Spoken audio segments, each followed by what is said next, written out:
Olá, tudo bem?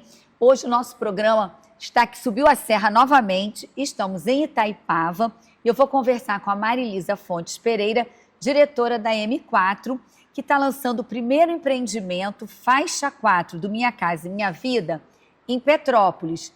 Marilisa, conta isso pra gente, porque você já atua no Minha Casa e Minha Vida há algum tempo, mas o Faixa 4 é o seu primeiro.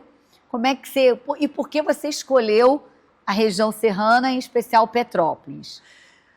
Cris, na verdade, assim, eu já estou em Petrópolis há 18 anos, né? Já fizemos 2 empreendimentos aqui, Minha Casa Minha Vida, já fiz Alto Luxo, enfim, a M4 hoje tem feito uma parceria com a Iner e com a Rio 8 Exclusive, que tem uma experiência nessa área.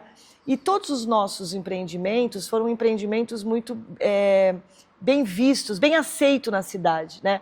A gente sempre vem com um olhar, e aí eu falo, eu até brinco com a minha equipe, que eu sou arquiteta, eles não podem esquecer, né? E a gente tem um olhar mais crítico e diferente, né? A gente tem esse olhar, né? Mesmo eu não hoje trabalhando como arquiteta, mas a gente acaba sempre tendo esse olhar. E aí, o que aconteceu? Quando eu entrei no terreno, eu vi o tipo de terreno que não é uma obra barata, é uma obra cara, não dava para fazer um empreendimento faixa menor, e aí eu optei em fazer um faixa 3 e um faixa 4, por quê? Primeiro que não tem 3 dormitórios. 3 dormitórios não dá para encaixar no faixa 3, só no faixa 4. Né? Não estou indo no limite, porque também em Petrópolis não tem essa renda, né? Então eu preciso também adequar. Como eu sempre falo, os meus empreendimentos, eu tento adequar todas as necessidades do que o cliente e do que a cidade precisa. Né? Então, hoje, graças a Deus, eu tenho no meu nome um legado bem positivo na cidade. Eu acho que vai vir mais um cenário aí, que é o cenário origem da faixa 4. Eu acho que o faixa 4 veio para atender uma faixa de renda que não tinha sido atendida ainda, nem pelo Minha Casa Minha Vida, nem pelo SBPE. Ficava, né, ali naquele... Isso, sem ser assistido. Sem ser assistido, né? Então, hoje consegue, com uma taxa não é igual o faixa 3, que o faixa 3 ainda é muito baixo, mas é menor que o SBPE. Então, eu acho que ainda tem uma demanda, e Petrópolis tem uma demanda, e por incrível que pareça, a gente tem sentido, né, conversando um pouco com os corretores, nós não pusemos à venda ainda, vai começar a vender só a partir do mês que vem. Hoje foi só um meet dos corretores, mas a gente tem sentido que o faixa 3 o 3/4 é o que está mais todo mundo querendo. Se destacando mais. Se destacando. E a gente sente o seguinte, pessoal que comprou com a gente em outros empreendimentos de 2 dormitórios, estão querendo migrar, fazer um upgrade, exatamente. Então, isso está sendo muito positivo. E uma outra história, você está trazendo também a suíte. Isso. Né? 2 quartos com suíte, também o 3 quartos, né, que é uma novidade, assim, isso, com suíte. E, além disso, tem sauna na área de lazer, porque assim, a gente está trazendo isso, assim... está falando do empreendimento. Sim, a gente está trazendo um empreendimento que é um empreendimento fora da curva para a faixa que ele está inserido. Exatamente. Né? E assim, como a Marilisa colocou aqui, ela também tem um olhar de arquiteta. Então, aquele olhar, vamos dizer assim, é mais no detalhe. Exatamente, né? exatamente. E assim, deve ser uma briga, né, entre a sua equipe e principalmente você. O pessoal de planejamento de custo, né? Pois é. E aí, além disso também, a gente acompanhando o evento que vocês fizeram também fora da curva, que trouxe para o corretor não só a apresentação do projeto, do empreendimento, mas trouxe também conhecimento com as pessoas que vocês trouxeram para palestrar. Como você conseguiu agregar esses diferenciais a mais um produto? Assim, você está sempre fora da caixa.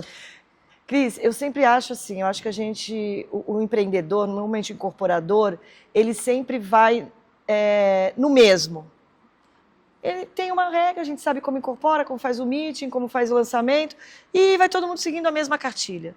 Eu nunca segui essa cartilha, eu sigo a minha intuição, né? Eu sigo...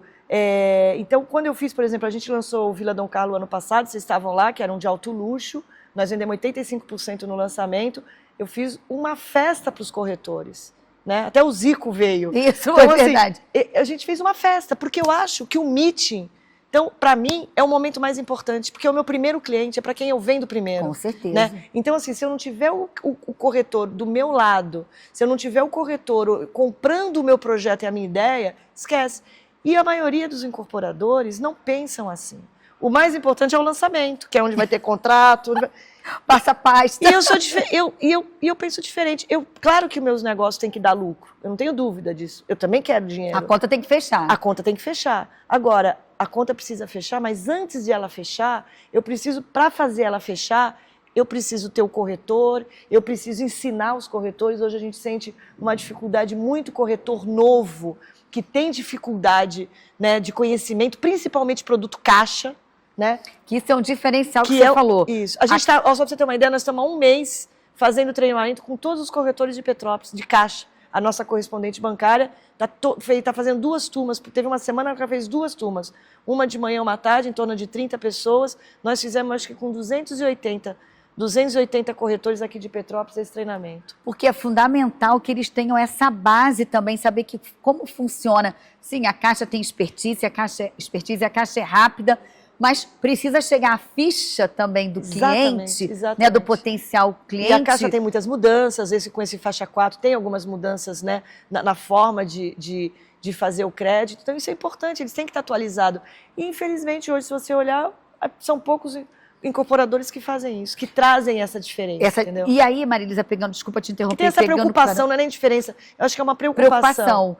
E aí, assim, você conciliando o corretor e o potencial cliente, que assim, que ele já sabe ali, entregando uma ficha mais, vamos dizer assim... Mais redondinha, mais certa. A chance dele ter aquilo ali, a aquisição, transformar o sonho, sim, ou para morar, para investir, ou upgrade, muito mais rápido. E hoje está mais fácil com faixa 4, porque a renda aumentou, vai até 13 mil, renda familiar, então está mais fácil. E o valor do imóvel é 600 mil também. 600 mil, exato, vai até 600 mil. Sim. Então isso tudo agrega, né? Então está mais fácil de buscar o cliente, né? Porque é um cliente que, como eu falei no começo, ele ficou fora do mercado de compra durante vários anos, né? E eu acho que o Faixa 4 veio trazer isso. Trazê-los de volta. E só para a gente estar chegando nesse final aqui desse bate-papo, porque tem outros convidados, eu queria que você me dissesse assim, qual foi o teu impacto com o Cenário Origem?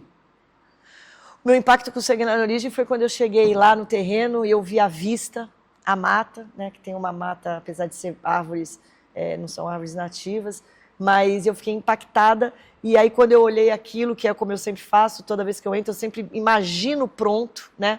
E aí, quando eu levei o pessoal de marketing, passei a minha ideia, todo mundo falou, não, então é a nossa origem, né?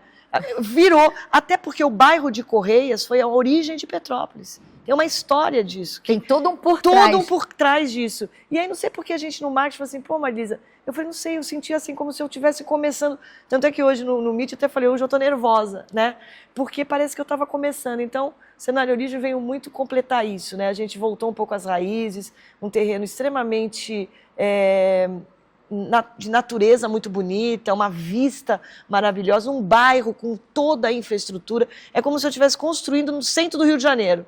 O bairro de Correias, sim, é como se eu estivesse construindo um centro. Tem toda a infraestrutura. E com toda a segurança. Com toda a segurança. E para fechar... Bairro limpo. E para fechar, desculpa ter te interrompido, vai ter decorado? Vai ter decorado de 3 dormitórios. Tá vendo? Bom, Marilisa, obrigada, tá? Por você ter cedido o seu tempinho para vir aqui tão precioso diante do evento. É um prazer, eu estou sempre, estamos sempre juntos. Tá Obrigada. Bom, até já.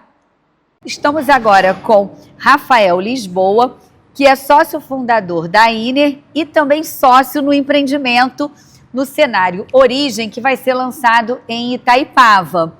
E ele vai contar para a gente como é que foi esse desafio desse olhar que vocês têm, já não é a primeira vez que a gente acompanha a trajetória de vocês, a preocupação com o meio ambiente, a preocupação de trazer um empreendimento diferenciado, mais um empreendimento diferenciado, que se enquadra no Minha Casa e Minha Vida, como a gente já falou aqui no início, mas que tem todos os diferenciais que em muitos empreendimentos, Brasil afora, posso dizer assim, não tem. Então, falando um pouquinho dessa questão do meio ambiente, eu acho que o empreendimento Cenário Origem, ele tem essa pegada, né, de integração com a natureza, né? Porque a gente teve essa preocupação ali no desenvolvimento do projeto pelos arquitetos, sob a nossa tutela, né? A gente conseguiu fazer com que as torres ficassem uma separada das outras, e aí entre as torres algumas árvores, tanto as unidades de frente quanto unidades de fundos você tem vista para a natureza, né? E eu acho que, primeiro, que isso é vendável, né? Hoje as pessoas, diferentes de antigamente, hoje elas ligam para isso, elas pedem um produto que... Tem essa consciência, né? Tem essa consciência ambiental, que é uma coisa que é nova, mas que, como a gente falou antes, isso já devia... Exato. Né? As pessoas já deveriam ser assim, né? Só que hoje isso está muito forte. Então, você acaba tendo essa pegada no empreendimento, que eu tenho certeza que isso vai se transformar em velocidade de venda, né? Uma coisa interessante é que na legislação a gente podia ter colocado mais unidades, a gente podia ter colocado mais blocos no empreendimento. A gente podia, né? Sim. Mas a gente preferiu não fazer. Então, a gente diminuiu o número de torres, né? A gente poderia ter colocado 6 torres, mas a gente preferiu tirar 2 para deixar o projeto um pouco mais harmonioso, né? Com mais essa integração com o meio ambiente, a própria área de lazer, muito verde em volta, as quadras, piscina e tudo. E isso acaba se transformando em velocidade de venda, né? Porque é o que as pessoas buscam hoje. Se eu tivesse 6 torres, talvez eu vendesse também, mas... né, eu não estou aqui só para lucrar, eu quero deixar um legado também. Eu quero que as pessoas passem por lá, elogiem o empreendimento, e eu tenho outros empreendimentos por vir, né? Eu não estou pensando só nesse, estou pensando... não vou fazer esse e vou embora, esse já é o segundo de vocês, não é isso? É o segundo, se Deus quiser vai ser um sucesso de venda, mas eu quero fazer outros, né? Sim. Então, por isso que a gente teve esse cuidado, e você viu hoje aí no evento a satisfação dos corretores, todo mundo elogiando o empreendimento, né? E é o que eu falo, o nosso primeiro cliente é o corretor. Então, a partir do momento que o corretor compra um empreendimento, ele vai passar isso para os clientes. E aí, Rafael, eu queria aproveitar e te perguntar para você o seguinte: geralmente na hora de fazer conta, e você já colocou aqui várias vezes isso, que realmente vocês são empresários, óbvio, mas que vocês também têm essa preocupação com o legado que vocês vão deixar, com o tipo de empreendimento que vocês estão entregando, que mesmo estando enquadrado no Minha Casa e Minha Vida, faixa 3 e faixa 4, vocês estão fazendo um empreendimento que atende a classe média, média alta, em qualquer bairro, tanto da região daqui, sim, como na cidade, sim, na cidade do Rio. Sim. E como é que é o investimento de fazer, assim, pensar fora da caixa para apresentar, como você bem colocou, que o corretor é o seu primeiro cliente, seu primeiro comprador, vamos dizer assim? Falando de Minha Casa Minha Vida, né, nacionalmente falando, os empreendimentos Minha Casa Minha Vida, por serem empreendimentos teoricamente mais baratos, o empreendedor ele ganha no volume. Então ele tem que fazer muita unidade para justificar o investimento, né? Só que nesse caso, como a gente conseguiu ter essa integração com o meio ambiente, fazer um projeto diferente dos Minha Casa Minha Vida que você normalmente vê nas outras cidades, e tudo, isso se transforma em velocidade de venda. Então, a gente botou um pouco menos de unidade, só que a gente vai ter uma velocidade de venda mais rápida, isso eu não tenho dúvida, porque o projeto é diferenciado. Então, acaba valendo a pena, né? Sim. Porque quanto tempo também que se você... vamos botar o número maior para ganhar mais. Mas o quanto também você iria gastar para vamos dizer assim, gastar não, investir, né, com obra, mão de obra e também campanhas, né, para atrair o seu público final. O investimento é maior, sua velocidade de venda é menor e você faz um empreendimento muito adensado, né, que não é o caso do Cenário Origem. Então, o meu público-alvo é esse, é uma família, né?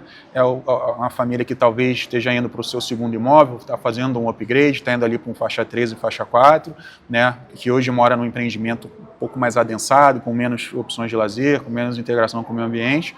É uma família que está aspirando por voos mais altos, né? E até, de repente, o que está no Rio, que quer também está em busca de segurança, moradia, né? Também. E também comprar, de repente, o primeiro imóvel, está no aluguel, e é uma oportunidade, né? O custo de vida aqui em Petrópolis é um pouco mais barato do que o Rio, não é? Então, acho que esse é o nosso foco. E aí, eu quero só fazer uma última perguntinha para você.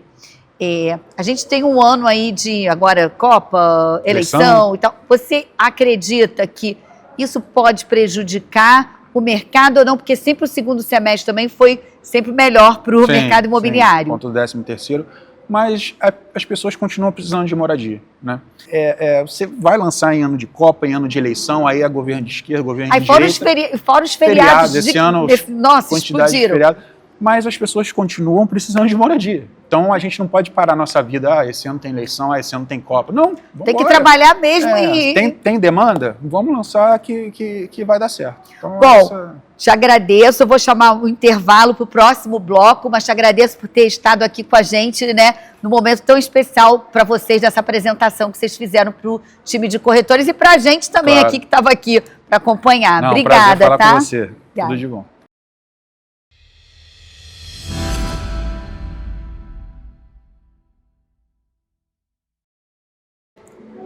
Olá, e voltamos agora neste bloco com Elisa Rosenthal.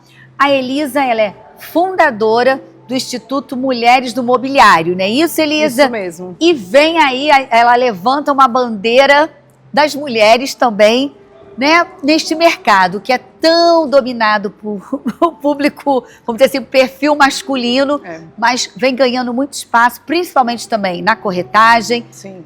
Nos canteiros de obras, Sem por incrível dúvida. que pareça, né? E até mesmo nas construtoras. E também nos órgãos como ADM, Sinduscom e por aí vai, graças ao trabalho que você tem feito. Bom, que bom, né? Que bom saber que esse trabalho está dando algum resultado. Com certeza. Mas, de fato, esse ano são 7 anos desde a fundação do Mulheres do Mobiliário. O Instituto nasceu em 2022. Hoje, nosso ecossistema ele reúne mais de 9 mil profissionais no Brasil todo. E é um ecossistema, a nossa união, ela é olhada para todo o segmento. Então, nós reunimos mulheres profissionais desde a área da corretagem, arquitetas, advogadas, contadoras, engenheiras, enfim, a gente tudo olha nesse universo. A gente olha de uma forma 360, porque a gente sabe que hoje, para fazer qualquer desenvolvimento imobiliário, para trabalhar desde um desenvolvimento que a gente chama do greenfield, né, você comprar um terreno, desenvolver, construir, vender, administrar um imóvel, fazer um retrofit, uma torre corporativa, enfim, tudo que o mercado imobiliário trabalha é uma pluralidade profissional muito grande. E o mercado ele tem necessitado não só mão de obra em canteiro, que eu acho que é o assunto mais discutido hoje em dia, mas muito carente de mão de obra que envolve liderança, que envolve capacitação, que envolve comprometimento, que envolve aquele senso de dono, senso de dona. Então a gente atua muito nesse sentido, de incentivar essas mulheres pela capacitação, pela ascensão profissional, pelo trabalho em rede, pela essa criação de comunidade, para que o mercado entenda também esse papel fundamental feminino, não só pela capacidade, indiscutivelmente, por conta também, hoje, da característica que a gente tem da sociedade brasileira e de um mercado imobiliário que é majoritariamente hoje ancorado na decisão feminina. Exatamente. Na hora de bater o martelo, somos nós. As mulheres já são as grandes influenciadoras da decisão de compra do imóvel, isso não é de hoje, a gente já vem mapeando isso há muitos anos. As mulheres estão cada vez mais assumindo o compromisso do financiamento sozinhas. Isso é uma mudança também social muito importante, de mulheres que hoje optam por não casarem, optam por não terem filhos. Então essas mulheres, elas também orientam muito produtos hoje do mercado imobiliário. A gente fala muito desse boom dos estúdios, boom dos apartamentos compactos, e se discute muito, né? Quem é o perfil desse comprador? Será que é um perfil investidor e tal? Eu acredito que é um perfil também de uma mudança geracional e comportamental social. Nós somos mulheres, a gente sabe que recai muito para a mulher também o trabalho doméstico. Sim, várias matrículas, né? Temos várias. Então, nós temos várias matrículas. E é muito mais cômodo você gerenciar um apartamento com metragem reduzida, efeito econômico, de não depender de mão de obra terceirizada ou funcionários. Assim, tudo isso é uma mudança social, cultural. E se torna funcional, né? Claro. Então a gente tem que olhar para isso e olhar essa inserção da mulher na sociedade, no mercado de trabalho e, claro, consequentemente, nas influências que a gente tem vivenciado dessa mudança. E aí eu queria pegar uma carona, quando você está falando das mulheres, né, assumindo os financiamentos, a gente, no evento que a gente, né, nós participamos, né, e aproveitamos para fazer o programa, né, aproveitar que você está aqui no Rio, né, a gente está em Itaipava, é que você colocou, tivemos o superintendente da Caixa, né, o Cláudio Martins, Sim. que ele colocou em prazos hoje, né, a classe média toma um financiamento de 30, 35 anos, mas acaba quitando em 7 anos. Já, vamos dizer assim, Minha Casa e Minha Vida, um pouquinho que usa mais a parte do financiamento do associativo, sim, em 10, 15 anos. E você veio com uma notícia dizendo que as mulheres têm quebrado esse paradigma e quitado antes. Então, antes. Isso foi uma pesquisa que nós fizemos pelo Instituto durante a pandemia, uma pesquisa chamada A Busca pelo Imóvel. É uma questão de gênero. Nós mapeamos vários elementos dessa jornada de compra. Então, desde a influência da mulher na decisão de compra do imóvel pelos seus companheiros, né, homens e companheiros, e a gente também olhou vários fatores. Então, fatores de escolha, de proximidade a acesso a transporte público, de proximidade a pontos comerciais, proximidade à família, amigos, enfim, foram vários itens, está disponível no nosso site, do mulheresimobiliario.com.br, e depois nós fizemos uma segunda rodada, também durante a pandemia, sobre a questão do financiamento, porque já era algo que eu mapeava, mas eu queria quantificar. Então nós quantificamos, e a gente entendeu que a mulher, ela até pega um financiamento maior, mais longo, porque ela também se preocupa mais. Entendi. Em honrar com o seu compromisso. Se pegar dados do Serasa, a mulher já é a melhor pagadora, apesar de nem sempre ter o melhor score, mas aí é uma outra história. outro recorte.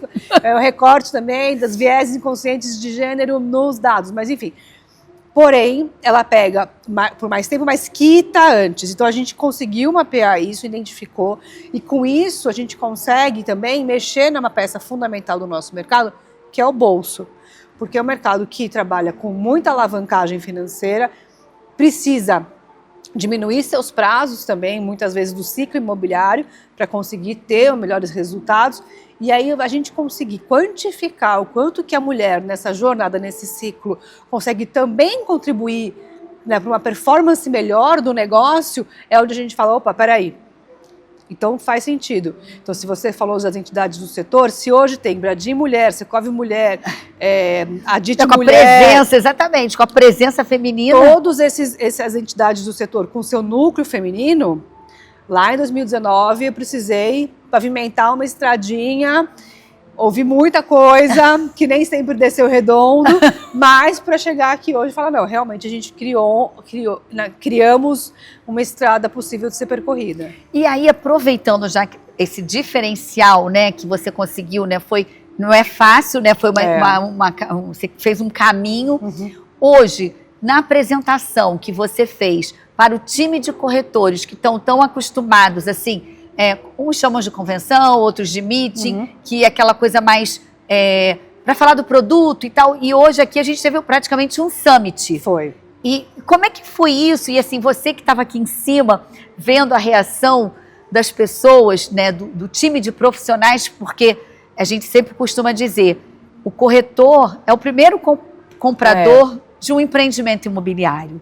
E nós acompanhamos aqui, fizemos questão de acompanhar se algo diferente, e vimos que todos estavam prestando atenção, estavam engajados no que estava sendo apresentado aqui por vocês. Muito engajados. Eu fiquei muito satisfeita com esse resultado. É claro que essas estruturas de evento, elas sempre buscam trazer sorteios e metas de venda comerciais no final, que é o que eles também anseiam por esperar. Mas o comprometimento durante, né, uma programação extensa que nós trouxemos, todo mundo atento, engajado, comprometido com o conteúdo, interagindo, eu percebi pelos olhares na interação, que fez toda a diferença. Então, o que nós propusemos aqui hoje foi olhar para esse profissional e para essa profissional que dedicou o seu tempo, que é o nosso bem mais precioso, exatamente, de vir aqui, investir numa tarde de conteúdo e conhecimento, porque sabe que o diferencial de venda hoje não é mais o metro quadrado, o valor do metro quadrado, o fluxo de tabela. Hoje o diferencial competitivo é realmente a narrativa, é a história, é a proposta que as empresas trazem, é o diferencial do produto, é a preocupação com o meio ambiente, a preocupação com o entorno. Então, a gente precisou construir essa narrativa para que o diferencial do produto seja também transmitido para esse profissional que vai conseguir traduzir isso para o cliente. O corretor, se ele ficar só trabalhando metro quadrado e tabela, a tecnologia substitui. Porque isso não é diferencial competitivo. E hoje a gente vê muitas ferramentas já sendo implementadas no setor, é um setor que precisa de muita transformação digital, ainda é carente, mas já tem muita coisa nova. Deu um avançozinho com a pandemia, mas precisa Deu um ainda... avançozinho, mas a gente vê que assim, o corretor que tira pedido... Você estacionou, vamos dizer assim? Que estacionou, que não se preocupa em investir. Eu provoquei muito hoje, quem esteve aqui conosco, sobre a importância de investir em capacitação contínua, de investir em conhecer o mercado, usar fontes seguras, saber que o mercado vai muito além de uma rede social, né? Não cair nesse conto, digamos assim, né? Desse mito de que resultados muito rápidos. A gente precisa construir uma narrativa consistente. É um mercado desafiador, de muita competitividade. E aí a importância de saber quem são os incorporadores, quem são os construtores, quem são os desenvolvedores, quem são as pessoas envolvidas nesse negócio. A gente teve uma tarde inteira, né, dos sócios aqui no palco, mostrando Exato, essa troca, né? E esse é o diferencial, a gente poder conhecer de fato quem faz. E aí você tocou num ponto também na sua apresentação, que eu fui pegando, né? Foram vários tópicos importantes, não dá pra gente falar hoje aqui nesse bloco do programa, mas, assim, alguns.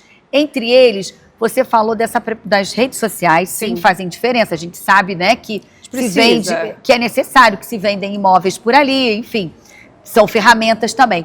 Mas hoje, muito mais do que ter milhões de seguidores, você frisou isso muito bem, vocês estão numa quebra de paradigma, no olhar de que quem está ali realmente te acompanha, te segue, são pessoas que estão interessadas no que você está oferecendo.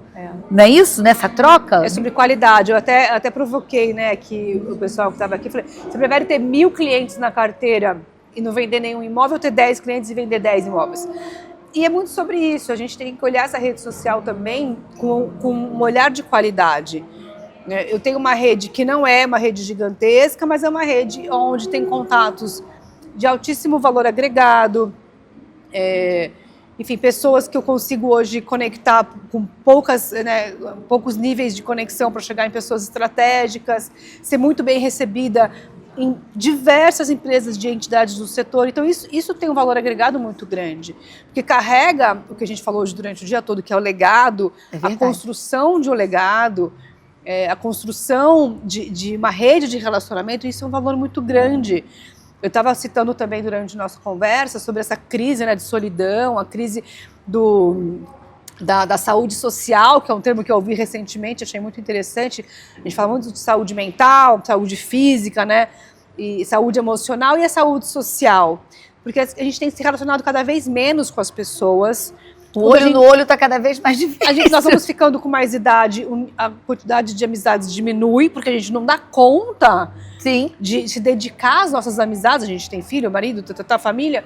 E as amizades, né? As amizades verdadeiras, as amizades que a gente cultiva e constrói ao longo de uma vida, né? E muitas vezes ela fica no WhatsApp, fica num like da rede social, mas dedicar genuinamente seu tempo, né? Ouvir uma pessoa de coração aberto, poder ligar, vamos tomar um café, vamos conversar, bater papo, né? Trocar, né? E aí fica muito nessa coisa do network. Tudo bem, network é importante, acho que é fundamental. Mas como é que a gente coloca as nossas relações de valor, né, de qualidade nesse lugar? Então eu provoquei muito nesse reflexo de parem de querer tantos likes ou tantos seguidores, que eu acho que o nosso mercado fica muito orientado para isso em alguns momentos, e pensem no quanto que vocês podem realmente produzir conteúdo que gere resultado para vocês, porque gerem resultados que sejam lucrativos, prósperos, e que vocês pensem no que vocês querem fazer com esse lucro, com essa prosperidade. Com certeza. E aí, chegando ao finalzinho do programa, eu queria fazer mais uma perguntinha para você, assim, para quem está nos acompanhando, quem é da área, quem não é, porque eu acredito que isso já significa, já vai servir para tudo. Quando você leva um não, se para, o que é feito? Porque você deve, nessa trajetória aí, você ganhou alguns não. A resposta está no celular de todo mundo todos os dias, do Waze, recalcula a rota e vai. É isso, né? É isso. Não dá para... Imagina, você está vendendo qualquer produto que seja, um imóvel, não importa. Não. Você tomar um não, você vai... Recalcula a rota e continua. Bom, te agradeço por ter Obrigada. cedido o seu tempo para estar aqui diante de um dia aí, a tarde toda nesse movimento. Mas muito obrigada, que você possa voltar mais vezes, Com viu? certeza. Sempre um prazer. Obrigada. Bom, ficamos por aqui. Espero que vocês tenham gostado e até a próxima.